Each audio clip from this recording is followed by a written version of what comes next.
আসসালামু আলাইকুম। এসএসসি 2026 সনের শিক্ষার্থীদের স্বাগতম। তোমরা অনেকেই আমাকে প্রশ্ন করেছো যে স্যার এখন কিভাবে লেখাপড়া করব। আমার কথা হচ্ছে যে টোটাল এখন 60 দিন আছে, অর্থাৎ 2 মাস, পাক্কা 2 মাস আছে।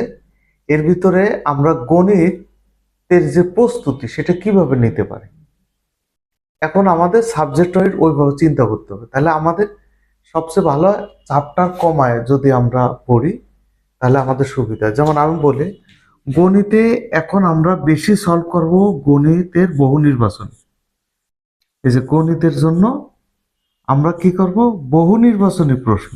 ওইখানে কিন্তু আমার থাকতেছে কত, টোটাল 30টা নাম্বার।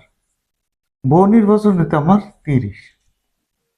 তাহলে বহু নির্বাচনী আমাদের সলভ করতে হবে এখন। তারপরে পরিসংখ্যানের পরিসংখ্যানের অঙ্ক যদি আমরা সলভ করতে পারি, তো সেখান থেকে থাকলো আমার 20 নাম্বার। এবং বহু নির্বাচনে সলভ করার সঙ্গে সঙ্গে আমার কিন্তু সংক্ষিপ্ত প্রশ্নে আমার কিন্তু চলে আসলো কত নাম্বার, সংক্ষিপ্ত প্রশ্নে আমার কিন্তু 20 নাম্বার চলে আসলো। যখন আমি বহু নির্বাচনে সলভ করব, সাথে সাথে কিন্তু আমার সংক্ষিপ্ত যে প্রশ্ন সেইটাও কিন্তু আমার সলভ হয়ে যাবে। আর পরিসংখ্যান কিন্তু স্ট্রং থাকতে হবে, তাহলে কিন্তু এখানে প্রায় 50-70টা নাম্বার আমার হয়ে গেছে। এখন কথা হচ্ছে যে বাকি কিন্তু আমাদের সৃজনশীলের টোটাল আমাদের মনে করো, আর বাকি যে পরিসংখ্যান যদি দুটো বাদ দিই, তাহলে বাকি আমার সৃজনশীলে 8টা প্রশ্ন, মানে 8 নাম্বারের প্রশ্ন থাকে। যদি ক নাম্বারটা আমরা হিসাব করি, ক নাম্বার যদি আমরা হিসাব করি, তাহলে সেখানে 8 নাম্বারের প্রশ্ন থাকে। তাহলে শুধু যদি আমরা ক অ্যান্সার করি বাকি 4টা প্রশ্নে, তখন কিন্তু আমাদের এই টোটাল কিন্তু এখানে 8 নাম্বার আরো ক নাম্বার থেকে আমার চলে আসবে। তাহলে আমার টোটাল কত হলো, এখানে এখানে হচ্ছে আমার 78 নাম্বার কিন্তু আমার চলে আসতেছে।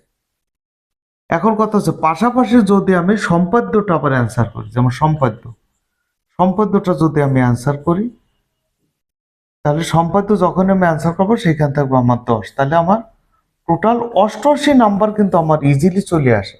অর্থাৎ আমি যদি পরিসংখ্যান এবং সম্পাদ্যটা ভালো করে করি, আর পাশাপাশি বহু নির্বাচনে সলভ করি এবং সংক্ষিপ্ত প্রশ্ন, যখনই বহু নির্বাচন সলভ করব তখন কিন্তু আমার সম্পূর্ণরূপে তোমার এইখানে যে বহু নির্বাচনে যে আমি সলভ করতেছি, তো সেক্ষেত্রে আমার তোমার প্রত্যেকটা অধ্যায় কিন্তু আমার করতে হবে, না হলে কিন্তু এই নাম্বারটা আসবে না। আশা করি তোমরা বুঝতে পেরেছো যে আমরা এখন বহু নির্বাচনের দিকে বেশি নজর দিলে আমার বাকি সব চলে আসে। যেমন কান টানলে যেমন মাথা আসে, আর বহু নির্বাচনের প্রশ্ন সলভ করতে গেলে তোমার এই সংক্ষিপ্ত প্রশ্ন, তারপরে পরিসংখ্যানটা তোমরা করবা, আর পাশাপাশি সম্পাদ্যটা যদি করতে পারো, তাহলে দেখো এই বাকি অষ্টআশি অষ্টআশি নাম্বার, আর বাকি 12 নাম্বার তুমি হয়তো অন্যান্য প্রশ্নগুলো যখন চ্যাপ্টারগুলো সলভ করবা ওর বেসিক দিয়ে তুমি ইজিলি পারবা। আশা করি তোমরা বুঝতে পেরেছো। তোমরা এইভাবে প্রস্তুতি নাও।